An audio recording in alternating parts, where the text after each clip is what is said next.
What's up? This is MC Lars. You are listening to Journey into Comics. You! And here we go. Ladies and gentlemen, you're listening to Journey into Comics, a podcast about comic books, video games, movies, television, and everything nerd with your hosts, Nate Phillips and Brandon Stowe. You're gonna see some serious shit.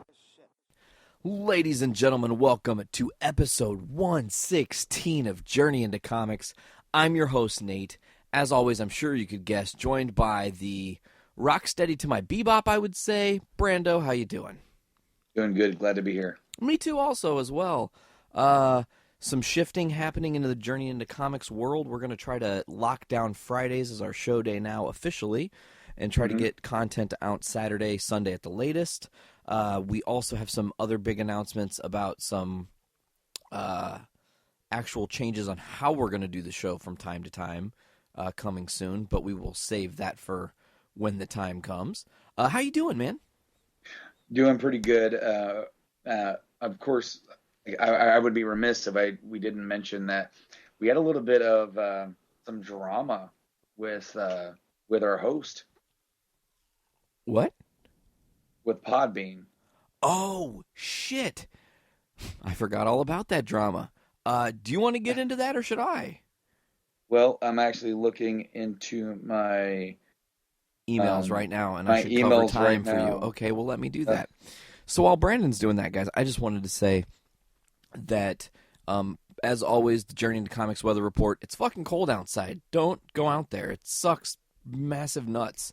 It's so cold. It's freezing. But 2016 is coming to a close soon. We've only got a few weeks here in December. Holidays are coming up. Just, be good to each other. Take care of each other. And just spread joy. That's the only thing I can say. Brando, do you got that up? I do. Bingo.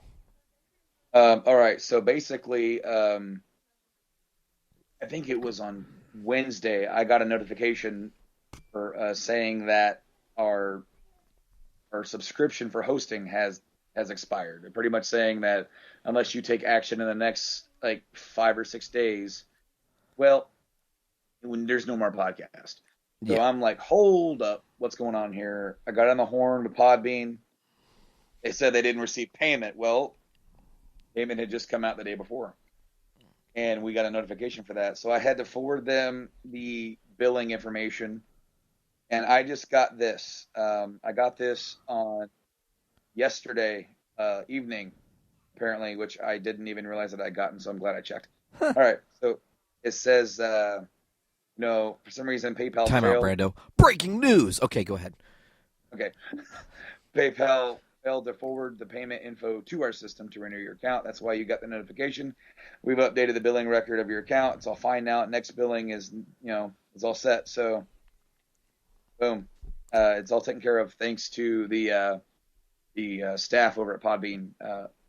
Definitely thankful for those guys and being pretty easy to deal with. I mean, as much as I say, so I just kind of I praise them. So, you could technically say I just sucked them off, and now I'm going to critique it. Is that like a porn star who watches their own work?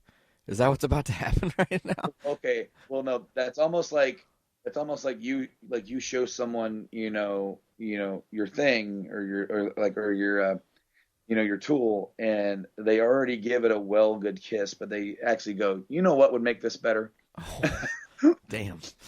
Okay, so go ahead and critique.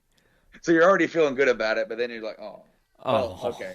I'm just going to damn. say that I kind of wish it was a little bit easier to use. I know when we transferred some stuff around as far as payment options, that was a big mess. It really was. It was a big mess, and I couldn't do it without support. That is a problem. I sat here for an hour trying to figure it out before I got on support, and they had to give me a custom link or something. This one, I got to say that one thing that I was really frustrated about is how much I got kicked off their chat. So I logged in, I was trying to find the right word to say, and when I found the word and finished my sentence, it said I'd already been disconnected from chat. So chat guy hung up on me or lost connection or whatever. Damn. And then when I did finally send it, he asked for our username or our subdomain. I gave him that, and then it said chat closed. Like, what the dude? He was hanging up on us. And then when I went back in and did it again, he's like, "Yeah, I just emailed you. Did you not get that?" I'm like, "Buddy, the chat was all messed up. Like, I keep logging me out, and I saw the chat, or I saw the email said what I needed to do." He asked if I had the receipt or the verification. It was fucking confusing. I mean, almost had a mini panic attack because it was like, getting a notification saying that our show could be pulled and locked down, but then the money was out. And yeah, like, were they trying to get rich quick and get the fuck out?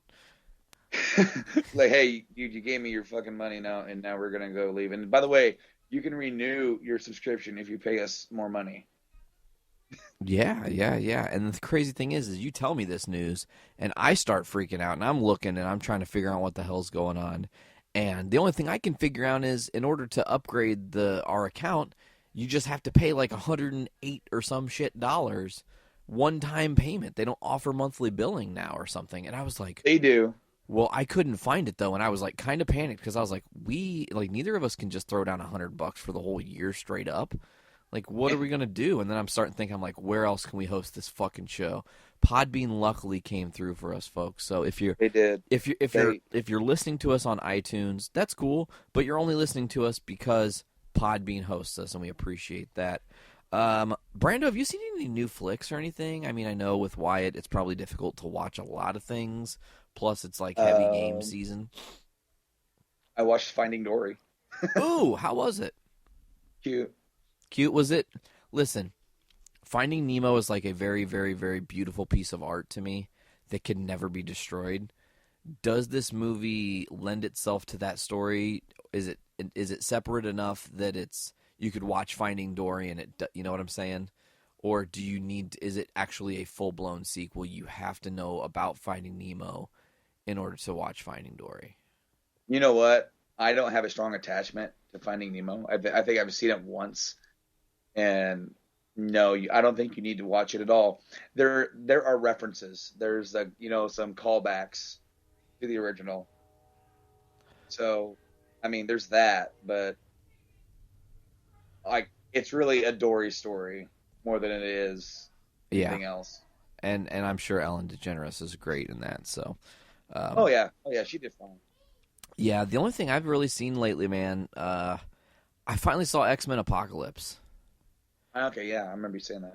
And we didn't really get a chance to really full-blown talk about it. Now, I'm not going to, like, spoil anything here, folks. I will say there is a scene, and I'm not going to detail anything about the scene because it's so much cooler.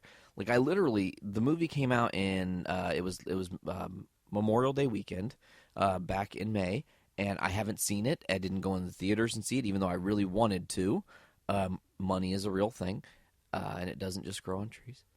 So I finally get a chance to watch it. I have not been spoiled on this movie at all. I have no idea if there's a post-credit. I have no idea if there's any special appearances by any actors. I have no clue.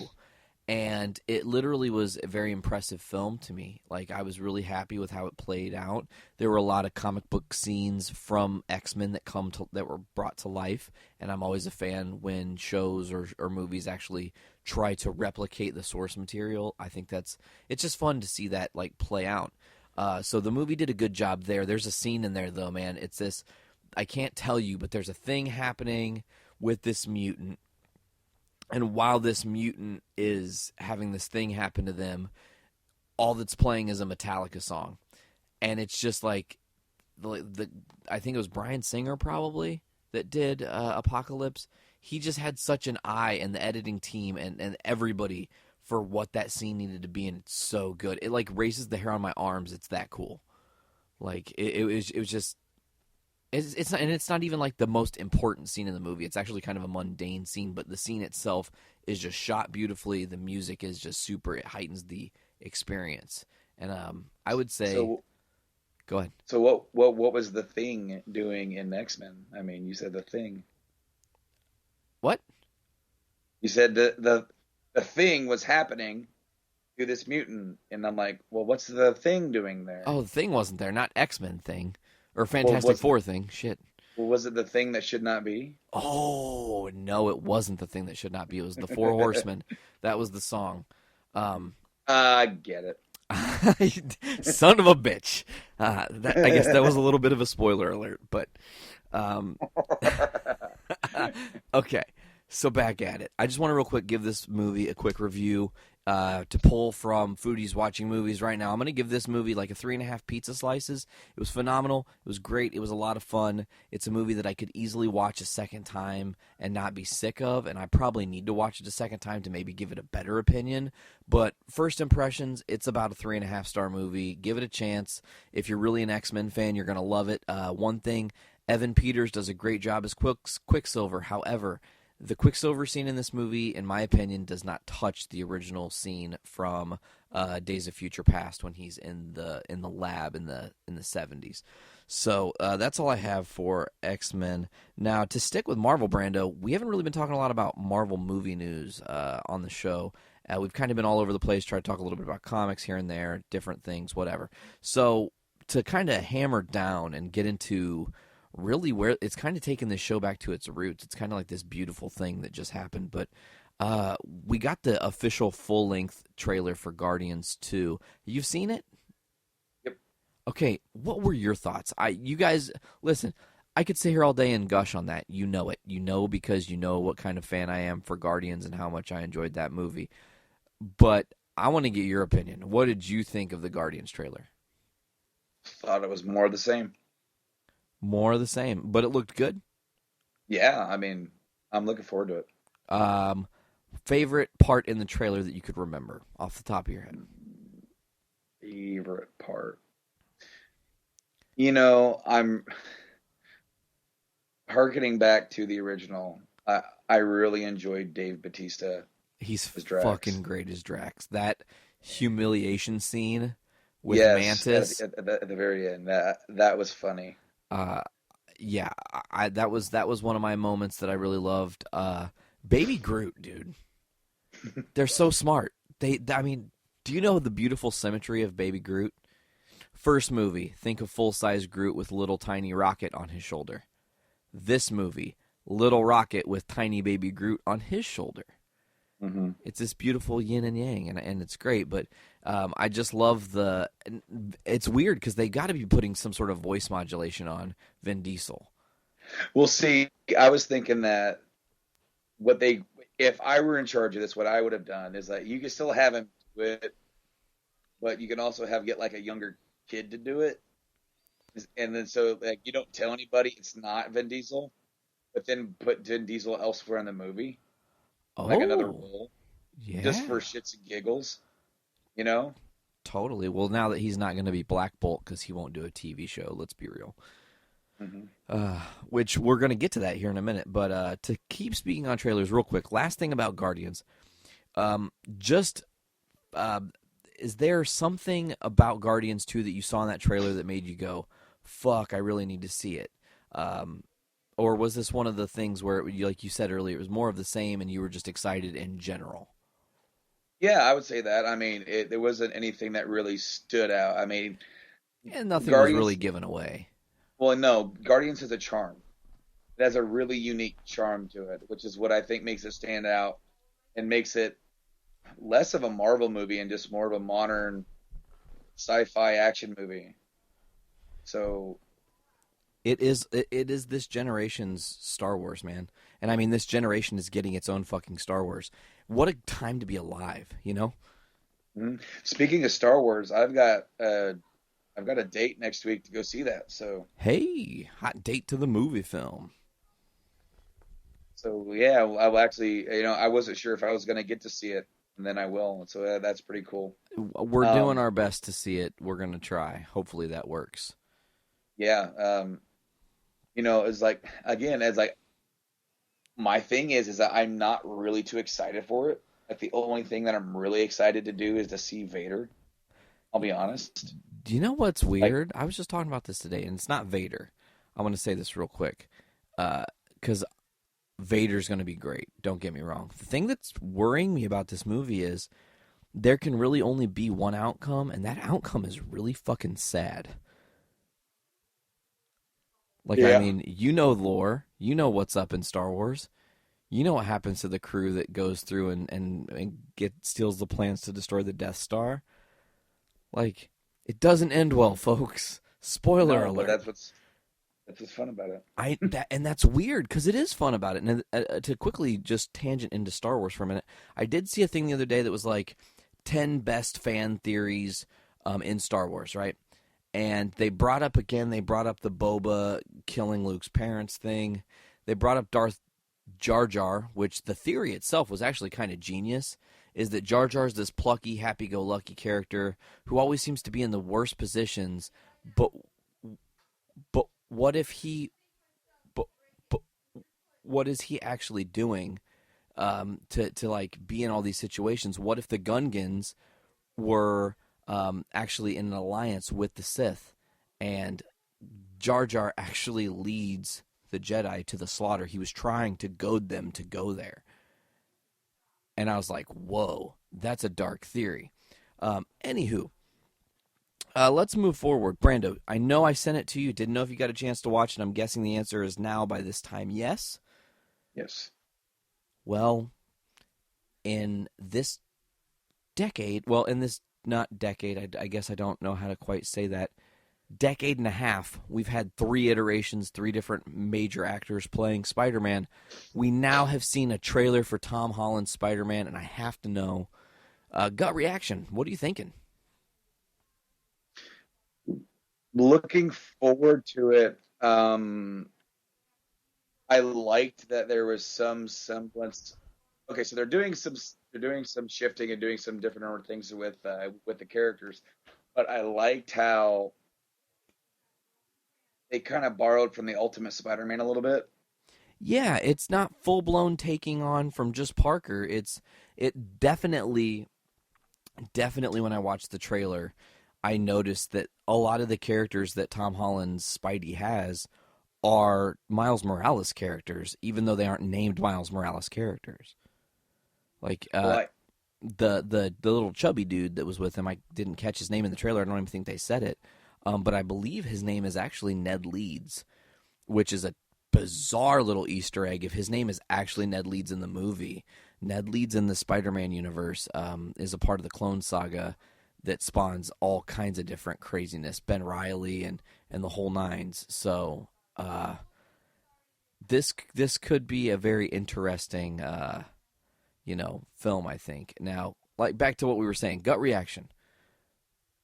Yeah, I think it's good. I think don't know if it's just a Spider-Man trope, or if they're calling back, or if they're just doing it to do it. But the ending, when he's holding what looks like with his webbing, 2 sides of a bridge or some sort of like mechanism together, like, what's up with him and holding things and like being ripped apart by them? Well, I mean, that's, the ultimate test of spider strength, right? I mean, I guess so. Yeah. Now, I don't know. Did Andrew Garfield have a Spidey try to get ripped in half moment? I know that Toby did, because first movie, he tries to save Mary Jane. And then the second one, he had the L train. Yeah, the L train. He had, yeah, totally.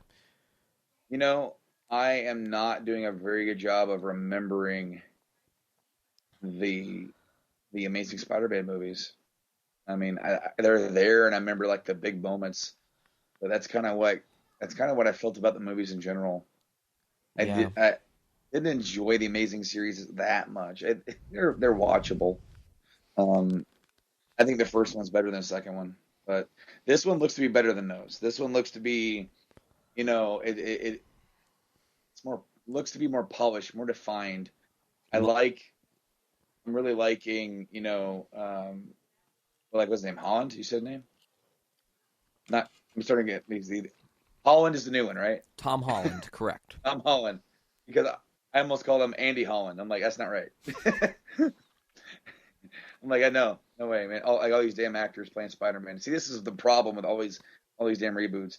I thought he was good in Civil War. I'm anxious to see him expanded upon in this, and we just got a tiny little taste. I'm excited to see what Michael Keaton has to bring. Oh yeah, the definitive Birdman now.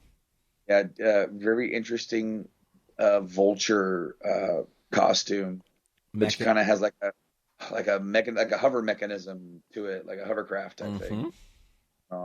And so it's almost like they took gut reaction here. It's almost like they took, what if we took the vulture costume and then made it kind of like the Green Goblin costume? Yeah, without it being a glider. Right, yeah. But it works, and he doesn't look like a Power Ranger villain. Even though I loved, original Tobey Maguire Spider-Man, I loved Green Goblin. I loved Willem Dafoe as Green Goblin. I loved the suit, the whole nines. It was a good story to me. And this one, it looks like it's going to try to give that one a run for its money. Hope so. I really hope so. It has all the ingredients to be good, including the Tony Stark cameos and stuff in it. So that's another thing I wanted to say. Happy Hogan, Jon Favreau, returning as Happy Hogan, first time since Iron Man 3 in the Marvel Cinematic Universe. It kind of seems like, Brando, this movie is going to be taking place during Civil War and after. Possible, yes. Because he's given the suit, and he still has his old suit when his buddy finds out he's Spider-Man. And I mean, that was just in the trailer. So, just to me, it would seem like, unless these are flashbacks, which would be cool, they could flashback to, Parker sitting, just daydreaming, watching all these things on the internet like the one scene showed, but really daydreaming about that whole thing and remembering when Tony gave him the suit and how surreal he still feels, and then coming back to the real world problems and what's really happening. I liked how he was watching himself. Yeah, wouldn't you? He's watching himself swinging around Ant-Man's legs. I thought it was funny. Yeah, I'm really excited for this. Again, man, all these movies come to theaters, and when you have a kid, it becomes instantly more difficult to go see them. And I was already bad about going to the theater to begin with, because it's like I probably only go a couple times a year. Like last time I went was for Civil War. Me too. And so before that, I think it was BVS, and then Deadpool. And then before that was Star Wars. Star Wars, yeah, and we're getting ready to come back around to Star Wars now. Yeah. And it's not that I don't want to see these movies. It's just, and I have to travel to go into any theater to go see it. Right now, Marvel has 2 out of their 3 movies that have hooked me. I'm going to see them in theaters with no questions. Obviously Spider-Man, obviously Guardians. We have one more coming out next year, Thor Ragnarok. It's going to be a Thor Hulk movie. That's interesting. DC's got a couple movies. Wonder Woman, stoked to see it. Justice League next year too, I believe. Is Wonder Woman out in March? February, and then Justice is out in June? November? Oh, it is later. It's November. You're right. They moved it from June to November. That was that last push they did.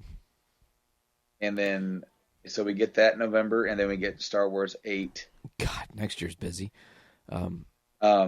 Anyway, I want to kind of take control here for a second. Do it. Take the reins. I want to talk about a trailer, because I don't know if you've watched it. You probably have not. But we are going to talk more about this on the Game Addicts episode coming up this month. Death Stranding. No. Okay. No. I will talk about Death Stranding on that show. Did you see the side-by-side trailer thing? Did you know about that? If you watch both trailers for Death Stranding, it's beyond bizarre. They actually sync up. The instant, and there's one scene specifically that calls back to me that I want to talk about. The instant that Norman Reedus' character,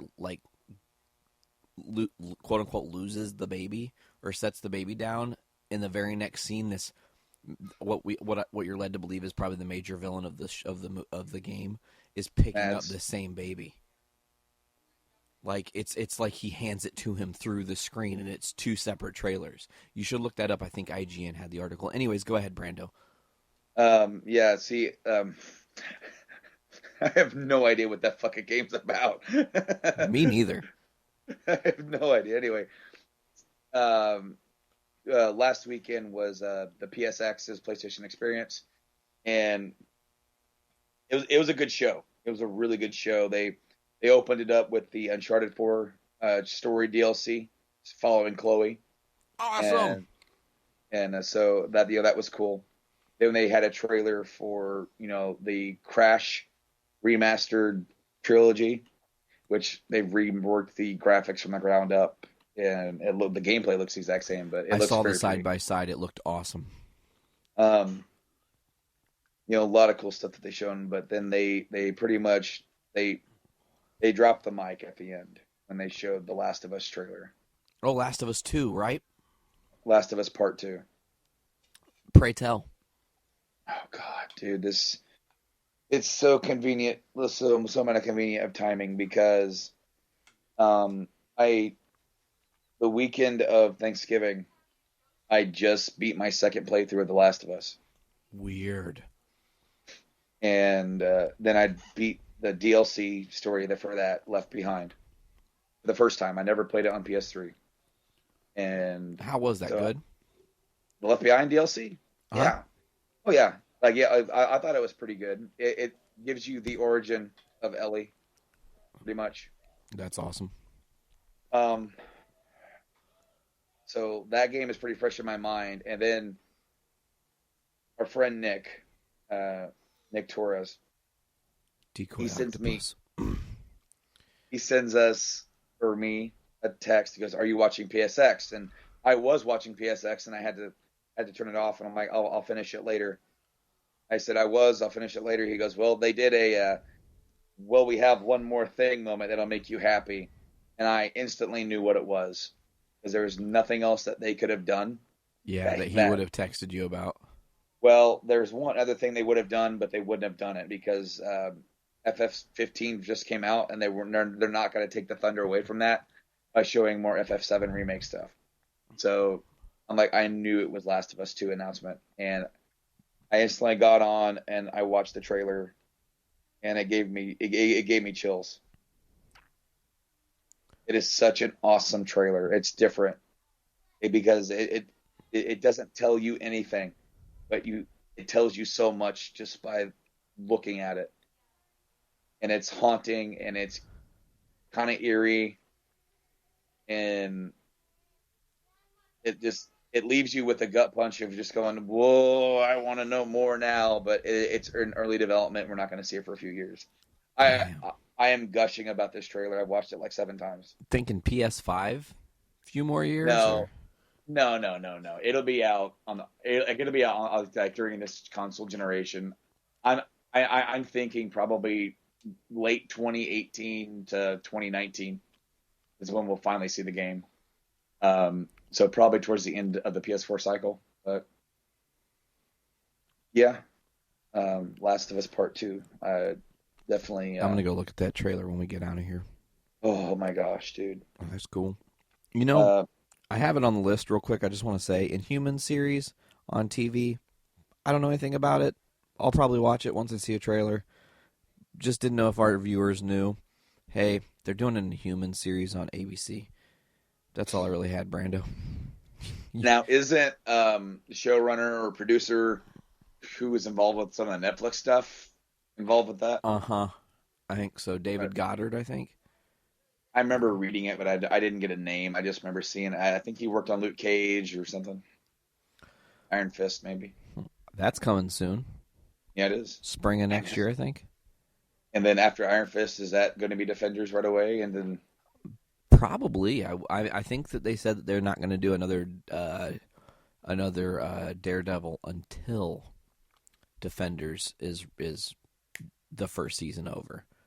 So little depressing thought. Depressing thought on our end.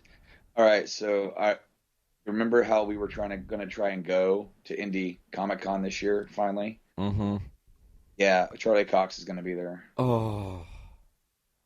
Yeah. Oh, Barry Melton, not cool. Man, that'd be awesome to meet him. I heard he's such a nice dude. Yeah, same here. I've heard he's I pretty heard chill. that his line cost is not crazy, and he doesn't care. He'll sit there and sign until they tell him he has to go home. That's awesome. So that's pretty cool to hear that somebody's like that and not just like, oh, I'm a big A-list. He's probably like B-list, but I'm a big B-list Hollywood celebrity, you know? I'm a big B-lister. That's amazing. Well, I mean, he probably wouldn't say that at all. I'm pretty sure he's British and they have manners, so. They have manners.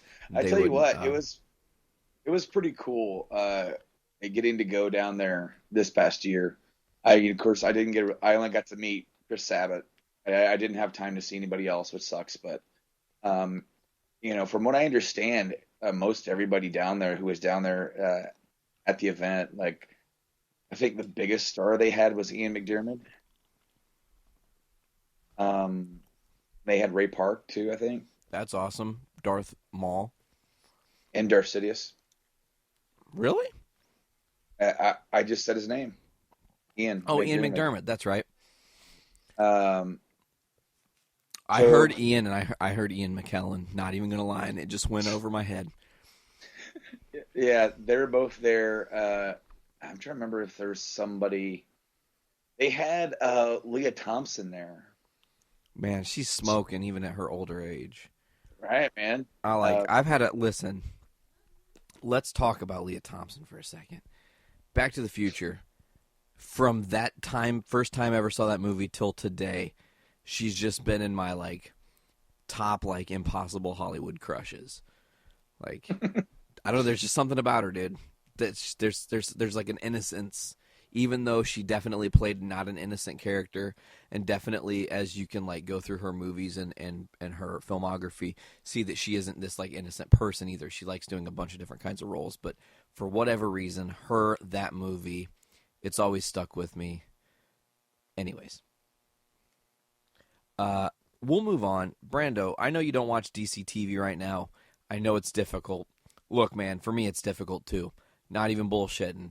I put in work to catch up on DC TV so I could talk a little bit about it. And I've got so much I could really say. The mid-seasons just happened for Arrow and Flash. They were really, really good. The mid-season for Gotham happened. It's really, really, really good.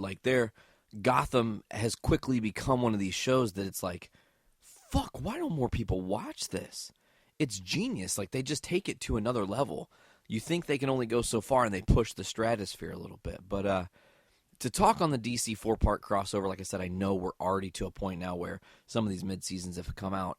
I just wanted to mention really quick, I want to congratulate CW and DC for pulling this off. A 4-night crossover event like they did. Monday with Supergirl, Tuesday with Flash, Wednesday with Arrow, and Thursday closing it up with Legends of Tomorrow with one continuous story called Invasion across the 4 shows. Was brilliantly done. First of all, without shoehorning anything in, they took their time. They told the story that had nothing to do with the 4-part crossover in Supergirl that led into the 4-part crossover. And it was like they were finishing up this one thing, and they beautifully just transitioned into needing to help Barry Allen and this team. And then Flash shows up, and episode 2 of the Invasion is all about Flash and Barry and Flash team explaining to everyone that Barry fucked up the timeline and that Flashpoint happened and that not everything that is their reality now was the reality that Barry experienced, which is something in this whole season I've been a little bit not frustrated with the Flash about, but it's just if you went in the past and fucked things up and knew, would you go around trying to tell everybody that happened? Or would you just lay off and not say shit? Because the less they know, the better off they're going to be, I think. And that's kind of been the running theme this season with Flash is he tells everybody that he fucked up their lives, and they're not cool with it. You know? And I'm just man, Barry, come on, dude. Think for a second, man. But anyways, moving into Wednesday night, I will say Wednesday night was episode 100 of Arrow.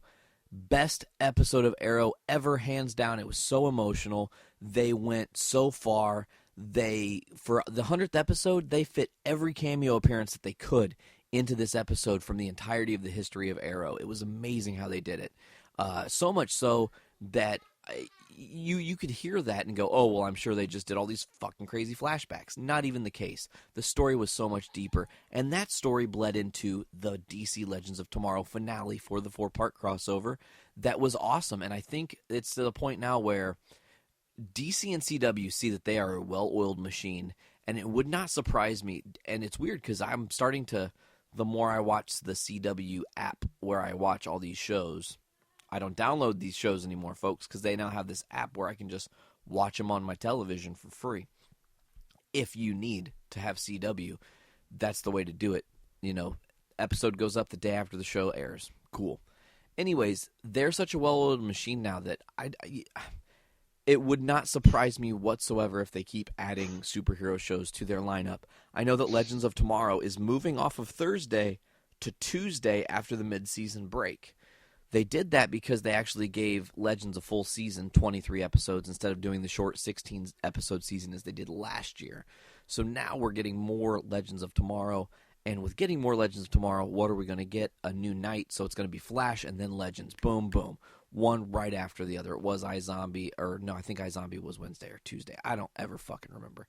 But I do know that it wouldn't surprise me if they keep adding shows. With Thursday, that time spot opening up, it would make complete sense to me for them to put maybe either another team-based show, or if they're not going to do a team-based show, maybe Green Lantern as an individual superhero. Well, that would be hard because you'd need to have the Green Lantern Corps to tie. It's just weird to me, Brandon. Just to throw this at you, what DC and CW have done, it feels impossible that they've pulled this off because it's perfect. What they're trying to do is perfect. They said, we're going to do a 4-part crossover. It's one story. This is what you guys have been asking for, so we're just going to do what you say this time. And if it blows up in our face, we know not to do it again. Highest rated episodes in the history of all those shows based on the 4-night crossover. That's incredible, you know? So just to quickly throw this little review down while I've given Brando a few minutes of airtime break, I just want to say the whole 4-part series as a whole was 5 stars. It was the first time anything's been done like that as far as 4 different shows having one solid story. I know they're a superhero show, and that's a little bit easier to come by. However, they did it so seamlessly. They did it so beautifully. They also left it away to where now at any point, Kara Zor-El, a.k.a. Kara Danvers, a.k.a. Supergirl, can come to our universe from the multiverse at any point that she needs Barry or wants to come help or do anything like that or needs their help. So now they've opened up interdimensional travel on these shows, which expanded it a whole hell of a lot more. So if you haven't seen the 4-part crossover, hopefully I spoiled everything for you, and go watch it anyways. Getting back into it, Brando, we have a lot to talk about Walking Dead. That we do. I'm going to let you start. That we do. I'm just going to let you start it. Go for it, man. So you want to start with a comic? Sure. I mean, where do you feel like starting? I told you to start. You pick. You want to talk about the show first? We can. You want to talk about that book first? We can. I'm down. All right. So I just got done reading the comic right before we hopped on, and well, where do I start here? Okay, so last time that we talked, we were like wondering who's gonna bite it in this issue, and well, nobody really did. No. Nobody did. They did do like the classic, death by fire by saving everybody in a fire tease with Carl, which of course you knew they're not gonna kill Carl that way. Come on, Brando, I didn't. Honestly, my heart stopped for a second. Like I started to get a little welted up. I was like, they're killing Carl right now? Are you fucking with me right now? And then you move on, and then things kind of change. But in that instant, I was just like, no. Okay, go on. Yeah, Aaron just kind of comes out of nowhere. He goes, "Hey, how's it going? I just woke up. Here, let me get you out of here. Let me save the day." So one of the things that I want to say is that, like, when they fought off the walkers and the whisperers at the hilltop, I love the full panel of Maggie standing in front of the burning house, just saying, "Yay." Just like, woo. We won. Yep. Because they just lost everything. Yep. Because the hilltop has been destroyed.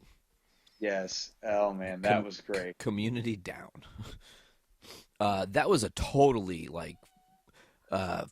great conclusion to that part of the story. When you leave 160 and the hilltop's on fire, I'm thinking, are they going to kill Herschel?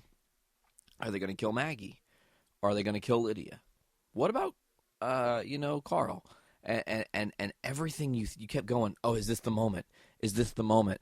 And I think this issue of the book really set up a totally different thing that we haven't really discussed yet. In it sets up the idea that the Saviors have been laying back for a really important reason. And I don't think that this war, the Whisperer War, might be over, but I don't know that war is over in Alexandria. No, because it really seems like that our good old friends, the Saviors, are going to try and pick up the pieces. Yep. After it's all said and done. So we have that going on. One other thing I will say is that Negan was still mourning the loss of Lucille, and Dwight sort of like calls him out, and then Negan's like has tears in his eyes still, telling him like you have no idea what this bat meant to me. Yeah, man. Damn it! This comic is so good, Brando. And it's like, now that we're in the show and Negan is in the show, like we might get that scene where Jeffrey Dean Morgan is on his knees holding Lucille with tears in his eyes, and people aren't going to know what to think because right now, like people are like either loving the Negan character or not liking the Negan character at all. Well, yeah, he's super polarizing, and it kind of shows because apparently the ratings have been the worst since season 3. Yeah, but that's people. I mean, listen. In some instances, I get it.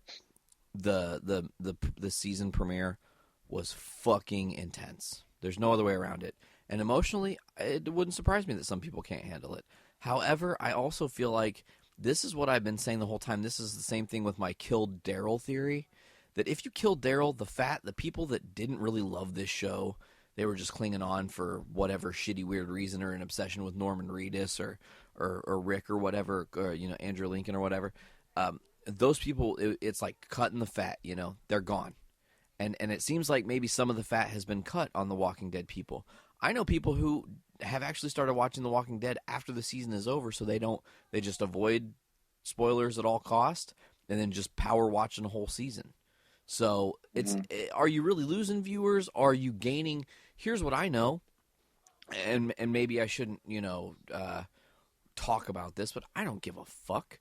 I'm just going to say it like it is, Brando. When I just went and downloaded the most recent episode of The Walking Dead, it had 27,000 seeders. Okay? People are still watching this show. I think less people are watching it on AMC maybe, and that's going to affect the ratings. I think that there are people, like I said, who power watch it once it hits Netflix. That affects the ratings. But I don't know about you. For me, I love this season because I'm the guy going, yeah, this shit's fucked up. I remember reading this shit. We're going to talk about this here in a minute. Like, I remember reading this shit. Oh, I know. I know how fucking bad things are going to be. And then I sit there and I also go, wait a minute, though. I also know how dope Negan becomes at some point and how much I like that character now. And I want to see those people, how they react and respond once they're fawning over the Negan character and can't wait to see him return. So, that's me. What are other things about the comic? Because we kind of tangented into the show a little bit there. We did, and oh, there was an important other thing that happened too. Why can't I think of it? Yeah. Beta talking about how let them celebrate, this is just beginning. Like, they've just been, like, laying waste to the Whisperers. There's not been, and I know this is totally going to bite me on the ass by issue 162, but there has not been a major character death in this Whisperer war. The Whisperers, to me, were the most dangerous group we'd ever faced, even more dangerous than Negan, because of what they did to Ezekiel and Rosita and all that. And that's a whole other fucked up scene we could reminisce on issue 144. And that's almost 2 years, or yeah, almost nearly 2 years ago at this point, right? Is that right? That seems like it's not right, but is that right, Brando? It's been 2 years since that point? 144, we're at 161, 12 issues a year. Is that wow? Is that a year and a half? Fuck. What? Or because I know ever since All Out War they haven't done a 2-a-month issue thing. It's been consistently first of every month. So that's weird. I'm trying to remember where they were when I joined the podcast in 14. Was that during All Out War, or was that right after? Time jump. That time jump. Because you came on, and the first major thing we did was that San Diego Comic-Con in August. We gave away issue 129, which was only 2 after the time jump. So I'm pretty sure time jump. Boom. All right, there we go. That's how we figured it out, guys. Shit. That was impressive. That was an ordeal. I just like mathed in my head. It was euphoric. Speaking of euphoric, Brando, so I have this obsession with hot sauce. I don't know if I told you or not. And I've become like fearless with it now. We went to this place, Firehouse Subs. I don't know if you have one in Lafayette or in your area. It's just a submarine place. They're pretty good. They're tasty. I like it. I order steak and cheese. They're great. I love it. I don't get mayo on it. That's weird as fuck. Don't put mayo on your steak. What the fuck are you, savage? Anyways, they have a whole section of hot sauces. I grabbed all 3 of their hottest hot sauces and tried them today. And they weren't bad. There was one, though. There was one, Dave's Insanity. It said Insanity, and I maybe should have listened, but I still respected the sauce. It was so hot. It literally made me feel euphoric. Like I was like a little high. That's crazy. Hot sauce will get you high. Have you ever experienced a hot sauce like that, man? No. Yeah. No, I have not. Yeah, no. Me neither. It was fucking hot. You know? But anyways, let's get back to it. 161, what does it mean? I wrote that for a reason, Brando. What does it mean? Because there was an end sequence that I think... I'm pulling this shit up on the iPad while I'm talking to you because I'm trying to figure out what the last panel was that would have caused me to write that, because I wrote it for a specific reason, and now my dumbass brain can't remember. Oh, I will say I was reading the letter hacks, and I thought about that. We should maybe start randomly reading like one letter hack from each issue of The Walking Dead just for fun and what they respond with. I don't know if people would be into that, but I always find there are really interesting things people talk about in letter hacks. But this one guy on letter hacks asked if Beta was gonna be, I remember, oh God, there's fucking Christmas music on our podcast right now because an advertisement popped up on the app that I'm reading the comics on. Don't you love it? Okay. So I'm almost there. Dashing through the slow. Why does this iPad suck? Need to buy a new one, but I'm broke as shit. Oh yeah, the last panel was the Savior saying that they're gonna, or not the last panel. The second to last panels were the Saviors talking about how they would, take, from Rick, and she, this gal says that she believes in Rick Grimes, and that she believes they're going to win, and she's banking on them winning, because once they win, they're going to just sweep in and take everything and fuck them all up. Now, I wanted to get back to this. Somebody asked, this is why I brought up letter hacks. See, guys, my brain doesn't work. Somebody asked why they keep hiding Beta's face and the importance of that. And he goes, maybe this is Rick's long-lost brother. And they obviously were like, hey, you could read this cool comic that was on the internet and learn what happens to Rick's brother. But that got me thinking and got my wheels spinning of what could they be hiding? Oh, shit, that was crazy. What could they be hiding? Oh, let me get that. What could they be hiding under that dead skin mask, okay? I feel like that's a Pantera song, Dead Skin Mask. Sounds like it. Maybe that was Slipknot. I don't want one of those. Anyways, what if Beta was somebody that Negan used the iron on a long time ago?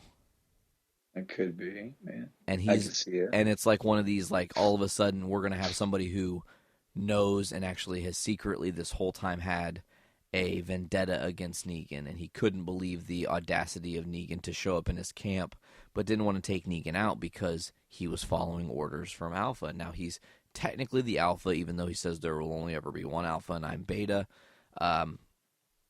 Is there any other thing you could think of that he could be hiding on his face? A tattoo or anything? Are there any characters we can even call back to that would... Is this going to be somebody new, or are they going to play us and it's going to be somebody really old, like it's fucking Shane brought back to life or some shit? I don't know, but that is something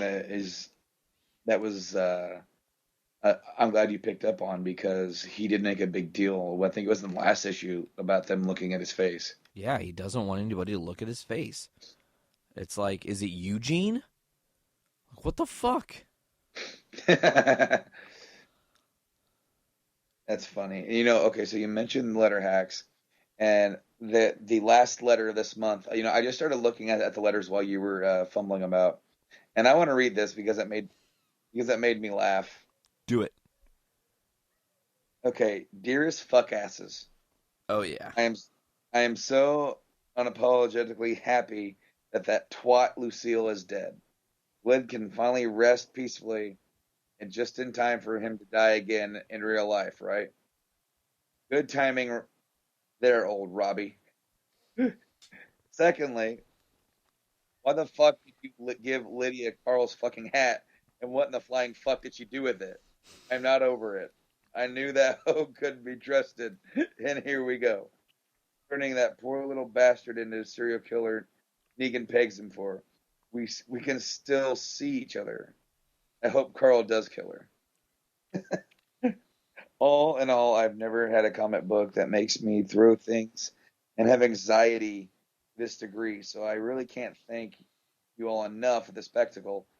Carl Edlard is in a realm all his own, and his zombies are my all-time favorite. I vomit in my mouth often. Bravo, Kirkman. You enrage me. Fuck you. You're awesome. With unhealthy love, Liana, 21 Denver.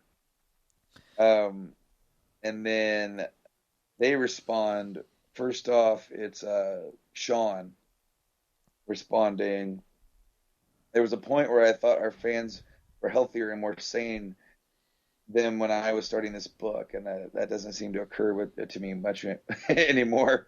And Kirkman says, I vomit in my mouth often should really be randomly inserted into the fan letters more often. And it's funny because they actually both then at their outro tag that they do mention vomiting in your mouth often. Yeah. So I liked this issue quite a bit, Brando. I don't know how they're going to wrap this up or where we go from here. I think that's the beauty of The Walking Dead is even when a story's closing up, the bigger question is never how the story is going to end there, but where did we go from here? We're just past halfway from what we assume would be the end of this series. I mean, Kirkman has said about 300 issues is what he has penned. Let's see what happens. This is going to be a wild ride for sure. Oh yeah, I'm really excited for the end to see where we go from here. It's always hard to tell Kirkman. We could get out of this without losing anybody really major, or they could kill Negan next issue. So don't say that. Don't I'm just break me saying. like that. That would be so sad. I do want to say that the start of the letter hacks was also pretty fucking funny. It says, Hilltop is burning, the Saviors are plotting, and Frowny McTwo-Knives is still lurking. Next issue is the big conclusion to the Whisperer War, and there are plenty of surprises left in store. But first, this month we eulogize Lucille. This sexy, bold writing is Sean. The dull italics are Robert. Is it weird that we still occasionally explain who's who after 161 issues? Of course it is. So I just love the comedy with which those guys work. Such a dark story. To continue that dark story, Brando, we also got to see, talking about the show now, and speaking upon the start of our episode, interesting, this is close to the close of our episode, how much I'm a fan of seeing moments from comics brought to life. Last week's episode of The Walking Dead, literally a comic book brought to life. I mean, issue 105 of The Walking Dead in the flesh, with some minor changes here and there. Yeah, of course, Daryl and Jesus wasn't there. Daryl is just Negan's bitch. Yep. And it's fucked up because we've barely heard Daryl talk all season. He's got to have a tremendous amount of guilt. He had his friend Glenn killed, essentially. Yeah, there's that. I mean, man, I tell you, I really quickly to touch on the episode before that. The Terra heavy episode, I don't know where they're going with that, but I'm interested to see because I don't know what that group has in store or why we went there. But not even talking about that, the last 2.5 minutes of that episode were so sad. Oh, yeah. Because she had no idea, dude. No. To her and Heath, fucking Glenn was still alive, Abraham was still alive, Denise is still alive, and she comes back and her whole world is crumbled. And there's been a seismic shift she wasn't even a part of. And what's funny is that those people that she encountered told her. They told her up front, like they're all dead. you messed with the Saviors. You think you killed them. You haven't killed them. Like there's so many of them. Yeah, and so yeah. That okay, so that was sad. But then moving on back to 105, episode 7 of season 7. Sing Me a Song. This was such a great episode to me because not only did it provide a tremendous amount of awesome moments as a comic book fan, but there was just a lot of great scenes with characters. Okay, I'm talking from Negan's wives and the situation that goes on there and how that's mirroring the comic, and then also, you feeling the real sense of drama and seeing Daryl so badly wanting to help Carl and just literally being up Schitt's Creek without a paddle. He can't do anything. There's nothing he can do. He can't stand up for Carl. He can't do anything. And then now people who have no idea about the comic are totally fucking disturbed by Negan because now he has become obsessed with Carl's missing eye. And that is really cool because that just reaffirmed to me that if we get to the Whisperers, if we get to Lydia, if Carl Grimes is still on the show, I know there was a big rumor he's going to go away to college and not be on the show anymore. He was like, I'm still going to be on this show. Shut the fuck up. He didn't say that. That was paraphrased, but essentially. So to me, it just reaffirmed that if we get Lydia and we get Carl, we're going to see that scene where she licks his eye. I want you to think about that. There are some people that aren't going to handle that well. I'm going to be like, swish, you go, Carl. Get it, boy. But as a whole, I loved this episode of The Walking Dead. It had such a fun tone seeing Negan and Carl finally interact and Negan try to help Carl see that, Carl, you are a badass. This episode should have been called Carl, You're a Badass. But I digress. I loved it when when they get back to Alexandria, and he tells Carl to give him a tour. And the next thing you see is Negan standing barefoot in like one of the rooms, like scrunching his toes into the carpet. Yeah. And with this big smile on his face, like, yeah, this is comfy. And of course, now that scene also, or this show episode provided us with a scene that's not in the comics that was so good they should have put it in the comics. Having the ending scene is what I'm talking about specifically, Brando, if you wanted to talk us through it. Well, with Negan walking through the house, he goes, "What's in here?" And then Carl's like, "Oh, it's just a laundry room." And Negan opens the door, and it's Judith's room. He's like, "Wow, what do we have here?" And he picks up Judith, and then you see him and Carl sitting on the porch with some lemonade, and Negan's taking the jacket off. He just got the white shirt, and he's holding Judith sitting on the porch. As the camera zooms in, it just looks like, oh, what could be a normal, ordinary day, right? Isn't he whispering to her that he could bury her in the flowers? Or some really dark shit right then?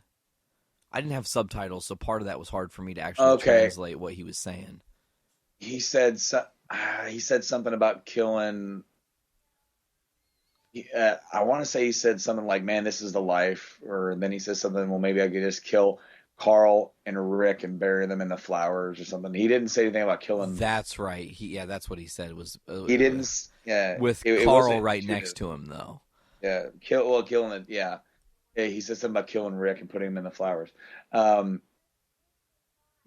it was the neighbor had walked up. He goes, "Hey, come by later. We're having a barbecue." You really should. You really should come by for a barbecue. I love Jeffrey Dean Morgan now. I don't know if you saw the trailer for the mid-season, but all I want to say is we're going to see for real full-blown Negan. He finally shaved that shit. They're going to shave that shit, which sounds like the bad start to a 70s porno, but I digress. Yeah. Well, whose razor does he use? Rick Grimes, I'm guessing. Rick Grimes. I saw another photo with, I believe it was Olivia holding Judith, Carl, and Negan with the jacket off, sitting at like the kitchen table. And of course he's clean shaven. It just Judith brings a whole new level into this. Yeah. I don't think Negan would harm Judith. That's the thing. Negan is such an out there character that you never know what exactly he would do. But I think even on his darkest day, he would have a hard time bringing himself to harm Judith. Yeah, but listen, okay, hold on, because that's important that you say that too. Negan has standards. That's one thing nobody understands. In the lineup, when he was going to eeny, meeny, miny, moe, I can say with no questions asked that he never would have hurt Maggie or Rosita or any of the girls in the lineup at all. They had no chance of getting taken out because one line Negan says to the wives, "Have I ever hit any one of you?" And that's his code, man. That's his code. We know that because of the books. When he stops dudes from raping the girls in the camp that Alpha has happened. And he's not cool with it. Negan has some standards. He just had to make it a point to show who's fucking boss. In the book, he also said he would kill babies, a field full of babies, if he had to. If he had to. But see, and that's this thing, is that, like, I don't think he could kill Judith. I think if Carl pissed him off enough, he would kill Carl. But Carl's a different kind of story, and it's that in that other group where they killed all the men. Yeah. The Saviors killed all the men. They killed all the men and all the boys over 10. Dark as fuck. Lined them all up and shot them. Dang. Ugh. That's intense too. But again, Negan's trying to prove a point. I know that's fucked up to hear, but that's just who that character is. I'm excited. I can't believe we're already at the mid-season finale here. Now, consistently for the past 3 mid-season finales, we've had major character deaths at the mid-season finale. There's one to me that is so... I want to say this before I say that, Brando. There's one specific line from this last episode of The Walking Dead I adored and laughed so hard at. Do you know what it was?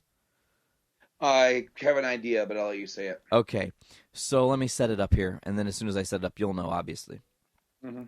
Spencer is going with Gabriel, Father Gabriel, to search for shit and try to figure out some stuff and scavenge and whatnot. Well, they're talking, and Spencer is maybe asking for a little bit of advice. It sounded like maybe a cry for help a little bit. He's saying, hey, is it sin if I hate somebody? And he goes, no, the act of hating people isn't sinful. And he goes, and Spencer says, well, I hate Rick Grimes. He flat out says it. I hate Rick Grimes. And Gabriel goes, well, that makes you a shit. And I just was not expecting that at all out of him. And it was just so funny, you know. It doesn't make you a sinner, but you are a shit, you know. So it seems like we're setting it up, Brando. One major character death happened in the midseason. I'm calling it. It's Spencer. Where are your guts, Spencer? You've got no guts. Oh. He's got no guts. There they are. They're on the floor. You know, like, that's got to happen. Maybe after Negan shaves, that'll happen. Yeah, well, in the next time on The Walking Dead. Previously on AMC's The Walking Dead. So they showed, we saw Morgan talking to people at the hilltop. Not the hilltop, I'm sorry, the kingdom. Uh-huh. So we go back to the kingdom finally. Sweet. And then it showed Rick and Aaron getting in a boat. And then it showed Rick with tears in his eyes. Mm-hmm. And then it showed Negan, clean-shaved Negan with some blood spatter on his face. Uh-huh. Yep. Next time, The Walking Dead. I don't know, man. Is there a second death prediction you want to throw out there? Are we going to get swerved and this season's going to be filled with double death instead of just the solo off? And, I don't know. Yeah, I don't either, man. But, okay. Spencer's almost a guarantee. Unless they, okay, now I will say that unless they swerve you, yeah. The swerve would kind of be something to the effect of, it seems like every time, aside from, okay, well, actually, I can even say that for Glenn, too. Every time they go to do a major character death in the show, as opposed to the comics, it isn't exact. Yeah. Like, Denise takes the arrow, not Abraham. Andrea dying at the hands of the governor, and not Lori dying at the hands of the governor, but rather Lori dying because of childbirth. Okay. You could talk about how Herschel died by the hands of the governor instead of Tyrese, who, yep. So now, and then of course with Glenn, it was Glenn and Abraham first, which threw people for a loop and made it so much more gut-wrenching when Glenn finally did meet Lucille. So that's why to me, are we going to get a swerve and it's not? I mean, there's nobody else that's shown hate for Rick, though. What do you think? It's going to be like Gabriel that says something to... It just doesn't make sense. I don't know why Rick's crying. Unless Rick's crying because that's right when he first hears that Negan has Carl. Or... And he just thinks the worst. Because, I mean, that's how it is in the comics. Rick doesn't talk to Carl. He has no idea. And we all expect in the comics that maybe Negan's going to kill him. I got to figure out what to do with you. And then he does, and he brings him back, and he fucking is super chivalrous and chill and tries to show that he's not a bad guy. And then he even kills the dude that's being shitty to Rick, which is super boss. Like, that was a problem Rick didn't even know he was going to have that bad. Yeah, he I didn't just even get did to have you a it. favor. Yeah, exactly. I just did you a favor. So I love it. I'm happy that this season is what it is. I'm just, every time Jeffrey Dean Morgan's Negan is on screen, I'm just locked. I can't get enough. The scene where he's making out with Dwight's wife. Oh, that was intense. And then they walk in and he holds up the finger. Like, hold on. Yep, and then it would. What's he say? He says something sarcastic. How about that, or some shit right after. Just like that. What I do remember that, like, Negan's wife told him that what we talk about when you're not here is none of your business. Yeah. And then when Daryl said like what are you going to do, or something like that. What we talk about when you're not here is none of your business. and then he glances back at Dwight's wife. I can't remember her name right now. It's not Amber. That's the other one. I can't either. It happens. It was awesome seeing the sanctuary come to life and kind of really be quasi-toured, I guess you'd say. A big-ass place. I've seen Negan's room. And, everybody gets fresh vegetables tonight. No points needed. Like, which tells me that, okay, that one scene when he was trying to get Daryl to say, who are you? Negan, yeah. And that room that he was in, he was trying to tell him, this could be yours. This could be your room. All you got to do is say it. Yeah. All you got to do is say it. Because some people were thinking that was Negan's room. We saw Negan's room. Negan got that bow chicka wow wow room. Fat Joseph. Which is really funny, actually, because Fat Joseph, I think, is a little wink and nod to the show Community, because they had a Fat Joey, I think, or Joseph, and he didn't even know he was called that. And the only reason he was called that is because he was standing by slightly less fat Joe, who's really also kind of fat. And then, I don't know, it's stupid. So I thought that might have been a little reference. Probably not. Might be overlooking into that, but figured I'd throw it. Oh, he brings Lucille up from outside, because after Carl hops out of the truck shooting saviors, Negan left her down there. And then Negan's like almost surprised that he did. And then he's like, talking about how, well, I guess that sort of thing can actually, can be pretty distracting. And then he goes, did you treat her like a lady? Oh, God, yeah. Did you rub her pussy? And then he's messing with this guy. This guy doesn't know what to say. And he goes, I'm kidding. Bats don't have pussies. The guy, he kept goading this guy, because he was like, he's asking those questions because he's trying to see how much bullshit he can throw at this guy, that he'll just go, yes, I'll listen to everything you say and bow to your every whim. And then he's like, dude, bats don't have pussies. Come on, you know that, right? And the guy's like, yeah. Go, Oh.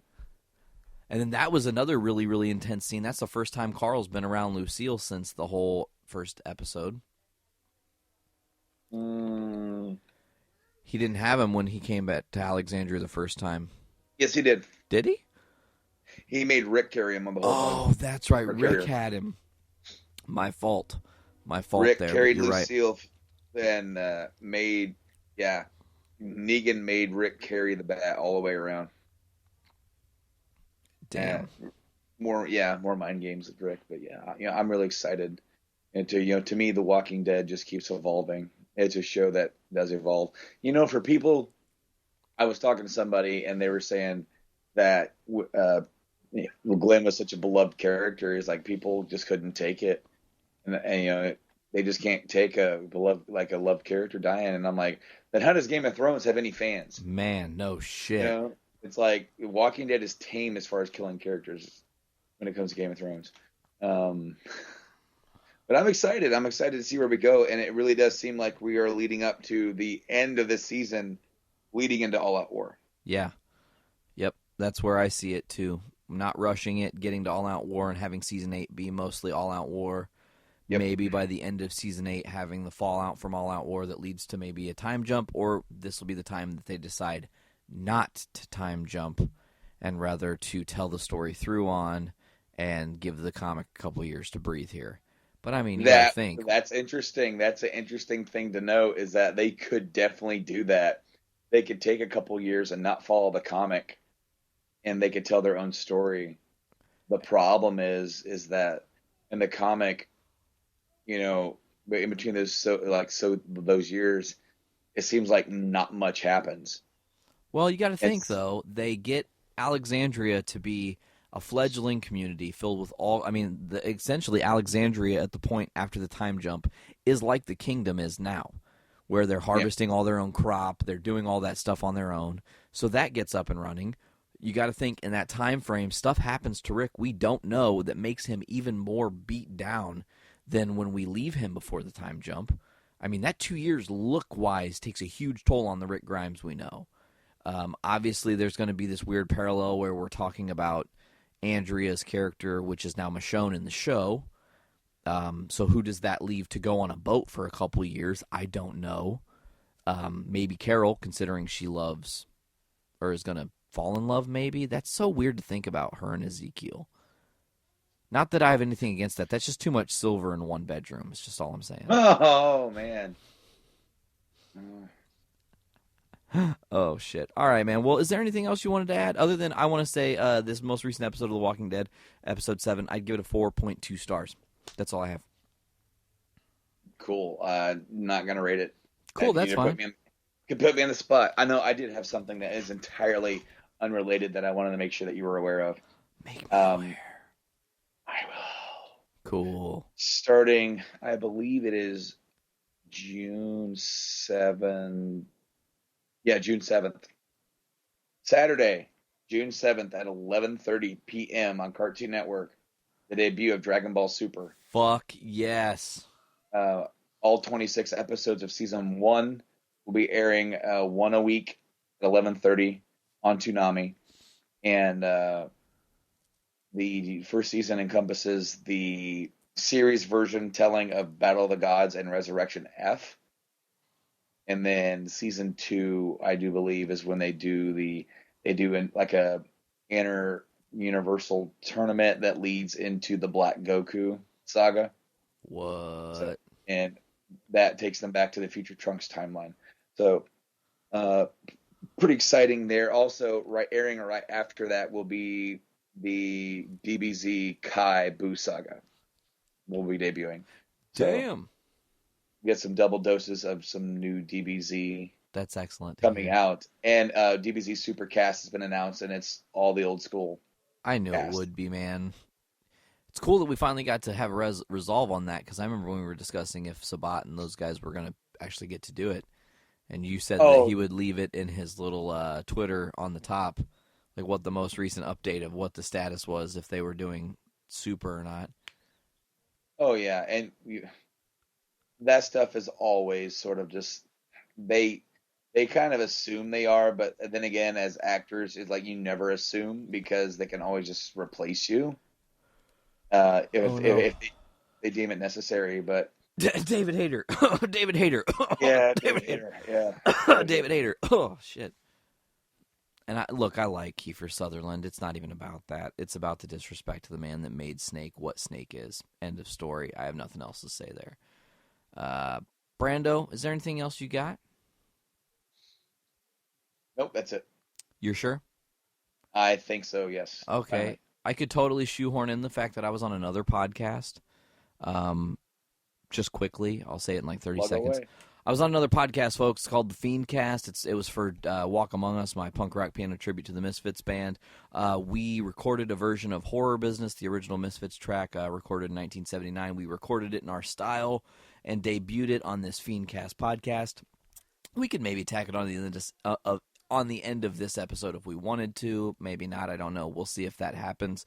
But go check out that. They interviewed us. It was really cool. These people we've never met before talking to us over the internet, asking us about the band and stuff. It was a lot of fun. You can get them on iTunes as well. Other than that, I've got nothing. I love that we got this episode down. It's episode 116 of Journey into Comics. Good heavens, 7-Eleven. We're booking right along here. And if that's going to do it, I'm Nate. I'm Brando. Don't forget to hit us up on all of our social media sites. It's Journey into Comics something or Journey into Comics podcast if you can't find us that way. But that's it. And I'll talk to you guys later. Brando, have a good one, bud. You too. All right. Thanks for listening, guys. Later.